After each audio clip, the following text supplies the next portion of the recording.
and today we're talking about poverty, and there are two types. Absolute poverty is the condition where household income is insufficient to afford basic necessities of life, such as food, shelter, and clothing. Relative poverty is when households receive 50% less income than average medium income. Here's Matthew on the data of poverty. Hello, my name is Matthew Kevalai, and in this section I'm going to be talking about types of poverty as well as the data of the poverty rate in Visalia. Starting off, there are different types of poverty on the bias of social, economical, and political aspect. The first is absolute poverty, which sounds exactly like what it means. Someone that has a scarcity of basic needs like food, water, and shelter. The next one would be relative poverty. It is defined as living standard compared to surroundings. Another example would be situational poverty, which is temporarily caused by environmental disasters. The fourth example would be generational poverty, meaning it is handed down from the family because there is no escape. The fifth example of rural poverty, which is an area of less than 50,000 where jobs are scarce and less quality education, leading to mainly farming. The last example of poverty is urban poverty. This is a metropolitan area with a population of over 50,000. Moving on, there is something called the poverty threshold or poverty line, which is the minimum level of income deemed adequate, calculated by finding the total cost of all the essential resources that an average human adult consumes in 1 year. The poverty rate in the United States is 10.5% in 2019. 1.3% down from the previous year of 11.3% according to census.gov. In California, that number is nearly doubled at 18.2% of the 40 million residents.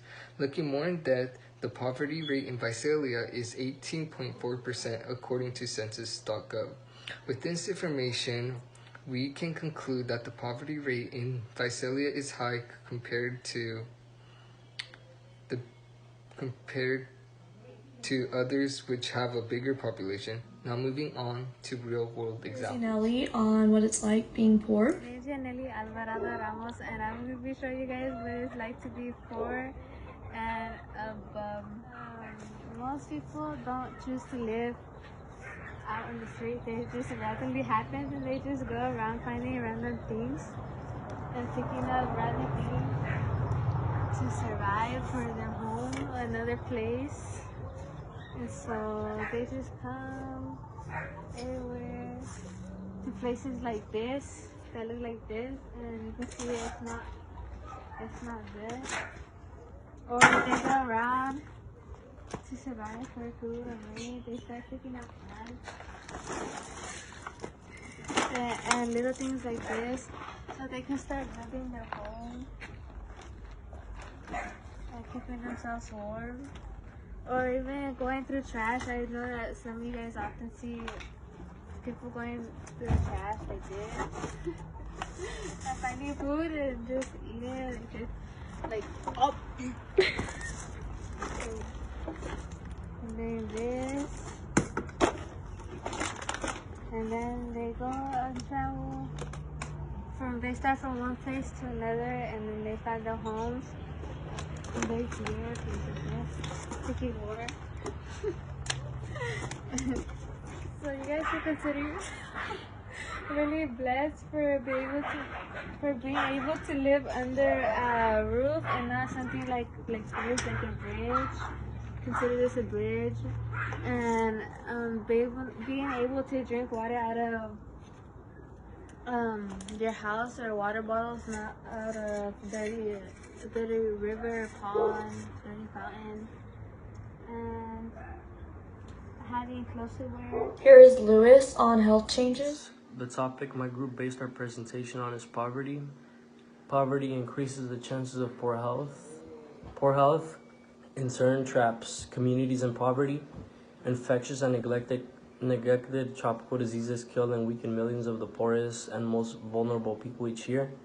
Poverty and low-income status are associated with a variety of adverse health outcomes, including shorter life expectancy, higher rates of infant mortality, and higher death rates for the 14 leading causes of death.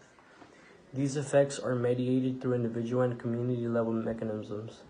Poverty is one obstacle that can affect people's health. It is an insidious, self-perpetuating problem that affects generations of family.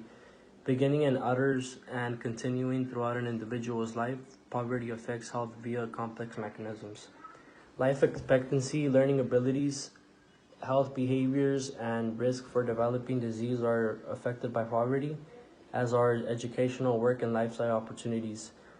The degree to which an individual's health outcome is affected is filtered by his or her level of host resistance to poverty. Poverty does not automatically determine an individual's health status, although it can significantly influence it. The distinction opens a door of opportunity at both of the individual and population levels, so society can intervene to increase host resistance and mitigate poverty's negative effects on individual and population health by expanding access to healthcare, providing infrastructure that supports health habits, and promoting strategies to reduce poverty. To understand poverty, we must first define it. Poverty is simply a condition in which a person or group of people lack human needs because they cannot afford them in the United States. The federal poverty line is expressed as an annual pre-tax income level indexed by the size of a household and age of household members. For example, in 2014, the federal poverty line was $12,000 with $316 for an individual younger than 65 years of age, and $24,000, $418 for a family of 4. The American Community Survey revealed that 14.5% of all U.S. citizens fell below the poverty line in 2013, and that youth, racial, and ethnic minorities, those without a high school diploma, and the unemployed had the highest rates of poverty. Increasing access to Medicaid for families may be one way to reduce poverty, and that research shows that Medi-Cal helps pull families out of poverty by providing access to affordable health coverage and lowering out-of-pocket. Here is Carmen talking about education that has to do with poverty. My name is Carmen. I will be talking about poverty and how it is a social political problem in the U.S. In 2015, approximately 20% of children in the U.S. lived in poverty. 51% of pre-K to 12th grade students reside in low-income households. 1 in 6 Americans live at or below the poverty level. 1 in 5 children in the U.S. are living in poverty. 6.8 million children, or about 1 in 11 of all children in the U.S., lived at 50% below the federal poverty line. 30% of children raised in poverty do not finish high school. Poverty reduces a child's readiness for school because it diminishes a child's ability to concentrate and remember information. It reduces attentiveness, curiosity, and motivation, and it leads to poor physical health and motor skills. People who do not earn a high school diploma by age 20 are 7 times more likely to be persistently poor between ages 25 and 30.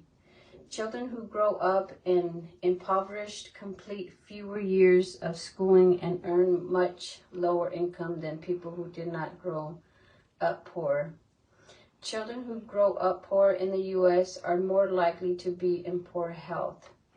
The impact of poverty on education among school children living in the South is an urgent problem. The United States has one of the highest rates of childhood poverty globally. Children born or raised in poverty face a number of disadvantages, most evidently in education.